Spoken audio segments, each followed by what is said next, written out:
Bon matin à vous. Alors là, vous m'avez perdu, hein? Comme si vous me voyez pratiquement plus, et puis maintenant, vous me revoyez. Donc, c'est le sujet d'aujourd'hui. On va parler aujourd'hui d'une facette de ma philosophie de vie, et puis on va parler de lumière, donc on va parler de mindset, entre autres. Vous allez voir, c'est un principe qui est très simple à comprendre, mais combien il peut être difficile ou facile à appliquer, c'est vous qui décidez.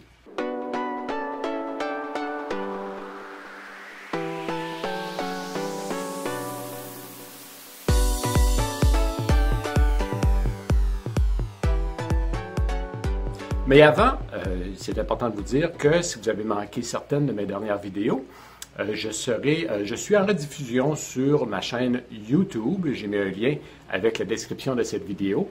Et puis, sur la chaîne YouTube, j'ai plus de 200 vidéos présentement. Donc, à peu près toutes les vidéos que je fais ici sur Facebook en direct se retrouvent sur ma chaîne YouTube. Et puis, c'est peut-être la première fois qu'on se rencontre. Mon nom est Paul Rousseau.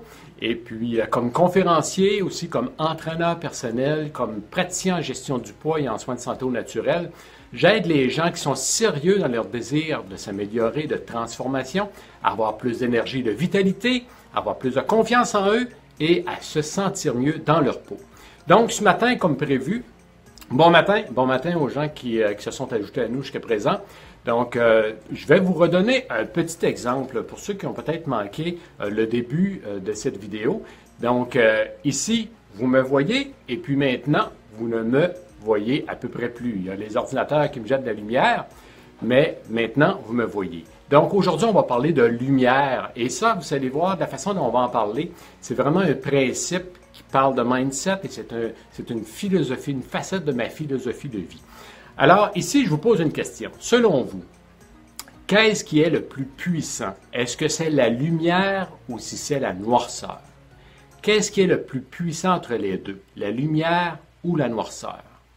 Eh bien, beaucoup de gens, lorsque je leur pose la question, les gens me disent c'est la noirceur. Hein? Tu sais, quand il fait noir, on ne voit rien. Et puis, bon, la noirceur a quand même un pouvoir. Eh bien, moi, je vous dis que non, ce qui est le plus fort, c'est la lumière. Parce que la noirceur n'a pas vraiment d'impact dans votre vie. La noirceur, tout ce qu'elle fait, c'est qu'elle est là en absence de lumière. Donc, tout ce qu'on a à faire pour ne pas avoir de noirceur, c'est qu'on doit expansionner la lumière. Où est-ce que je veux en venir avec ça? À ceci. C'est une facette de ma philosophie de vie. Et puis, cette facette dit ceci. La lumière n'inclut pas les ténèbres. OK? Je vous répète, la lumière n'inclut pas les ténèbres. Et ça, qu'est-ce que ça veut dire? Ça veut dire que vous ne devez penser ou méditer que sur le véritable désir de votre cœur. Donc, méditer, c'est dans vos pensées, dans vos paroles et dans vos actions. Vous ne devez penser, parler et agir que selon le véritable désir de votre cœur. Et c'est quoi le véritable désir de votre cœur? Il est très simple. Hein? Le véritable désir de votre cœur, c'est votre priorité dans votre vie.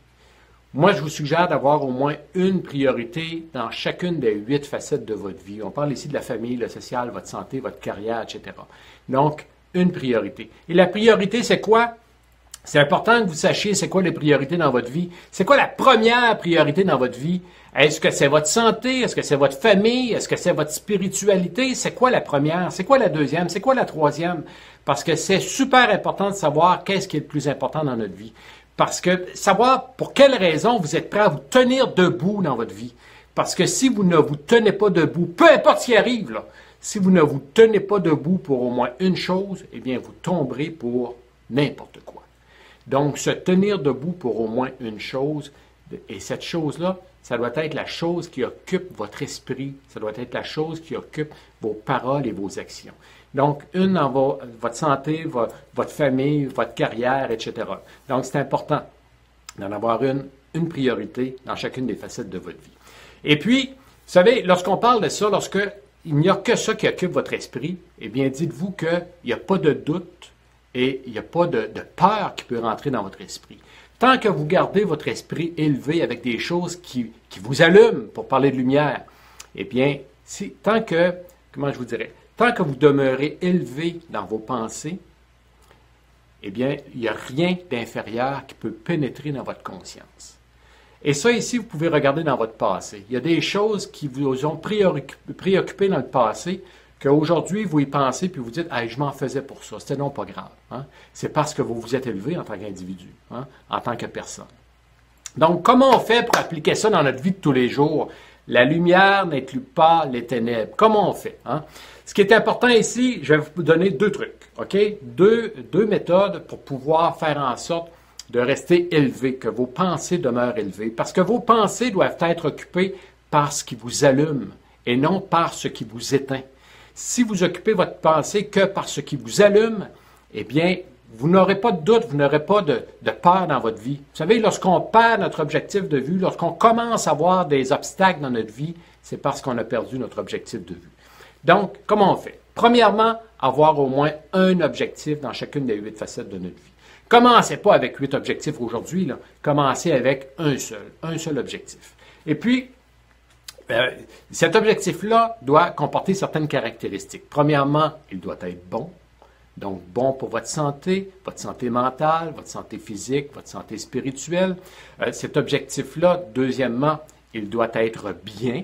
Donc, ça doit être un objectif qui est en concordance avec vos principes, votre philosophie de vie. Et troisièmement, cet objectif doit principalement et idéalement aider ou inspirer les autres personnes. Donc, à quoi ça peut ressembler un objectif comme celui-là? Comme exemple, si vous voulez vous remettre en forme, OK? Si vous désirez vous remettre en forme, premièrement, ça va être bon pour votre santé physique, bon aussi pour votre morale, puis ça va être bon pour votre spiritualité lorsqu'on se remet en forme, lorsqu'on prend du temps avec soi. Ça va être bien parce que justement, on suit un principe de vie. Le principe de vie qui dit ça, c'est qu'on doit prendre soin de soi. Et puis, troisièmement, ne vous en faites pas, vous allez inspirer des gens. OK? Donc, avoir un objectif qui est bon, qui est bien et qui est inspirant pour les gens. Et puis, deuxièmement, pour ne faire en sorte que de n'avoir que de la lumière dans votre tête, c'est simple, vous ne devez côtoyer que des gens qui vous inspirent à devenir une meilleure personne. OK? Vous devez vous éloigner des gens négatifs qui arrivent avec leur peur, avec leurs doutes, et puis qui viennent vous imprégner, puis qui font en sorte qu'ils vous éteignent votre lumière, et c'est là que vous aussi, vous commencez à avoir des peurs et à avoir des doutes. Donc, vous savez, parfois, là, on se dit s'éloigner des gens négatifs. Parfois, ces gens négatifs-là, ce sont des gens qu'on aime. Hein? Mais vous savez, j'aime bien donner une chance aux gens. Surtout les gens que j'aime. Je leur donne une chance. Je fais comme au baseball. 3 prises. OK? La première fois, je leur dis, j'aimerais ça si avec moi, si tu n'étais pas négatif. OK? On parle de choses positives. On parle d'avenir. Sois donc moins négatif. Ça ne m'allume pas pantoute. OK? Si on veut parler de lumière ici, là, ça ne m'allume pas du tout. Une deuxième fois, 2 prises. Et une troisième fois, retirer. OK? Donc, 1, 2, 3, retirer. Puis vous savez, il y a des gens qui se transforment, il y a des gens qui vous voient agir, il y a des gens qui répondent à votre appel, et tout à coup, ça leur fait du bien. Ils se rendent compte qu'ils deviennent de meilleures personnes en vous côtoyant. D'accord? Donc, la lumière n'inclut pas les ténèbres, c'est ça. C'est que vous devez laisser entrer dans votre vie, et vous ne devez générer que ce qui vous allume. Et ce qui vous éteint, vous les sortez de votre vie. Vous savez, entre autres, votre discours intérieur. Vous savez, cette petite voix qui vous interrompt des dizaines et des dizaines de fois chaque jour, est-ce qu'elle vous parle positivement ou si elle vous parle négativement? Si elle vous parle positivement, tentez pas de la chasser, vous allez la combattre. Tant que vous combattez les ténèbres dans votre vie, vous n'arrêtez pas de combattre. Vous aurez toujours de la difficulté. Mais ce que vous devez faire, vous devez le remplacer par de la lumière. Donc, avec votre objectif qui est bon, qui est bien et qui peut inspirer les autres personnes. Donc, c'est ça ici, hein, aujourd'hui. Donc, ce que vous pouvez faire aujourd'hui, la première chose, soyez à l'écoute. Soyez à l'écoute de vous-même. Soyez à l'écoute de votre discours intérieur. Soyez à l'écoute de votre façon dont vous parlez, de vos pensées et de vos actions. Et posez-vous la question à quelques reprises au cours des 24 prochaines heures, posez-vous la question. La pensée que j'ai là présentement, est-ce qu'elle m'allume ou si elle m'éteint? Cette personne que je viens de rencontrer, est-ce qu'elle m'a allumé ou si elle m'a éteint? Ou encore cette action que je viens de faire, là, est-ce que c'est une action qui était bonne pour ma santé? Est-ce qu'elle était bien? Est-ce qu'elle m'allume ou si elle m'éteint chaque fois que je la fais? Et c'est ça qui va vous permettre de faire le ménage dans votre vie. Vous savez, faire le ménage, c'est avec les interactions qu'on a avec soi-même, les interactions avec les autres, on fait le ménage dans ce qui nous allume et dans ce qui nous éteint. Et puis, mettez pas la marche trop haute, là. À partir d'aujourd'hui, tentez donc de faire de votre mieux. Rappelez-vous toujours, la lumière n'inclut pas les ténèbres. Donc, si vous avez aimé cette vidéo, merci de me laisser un thumbs up. Et puis,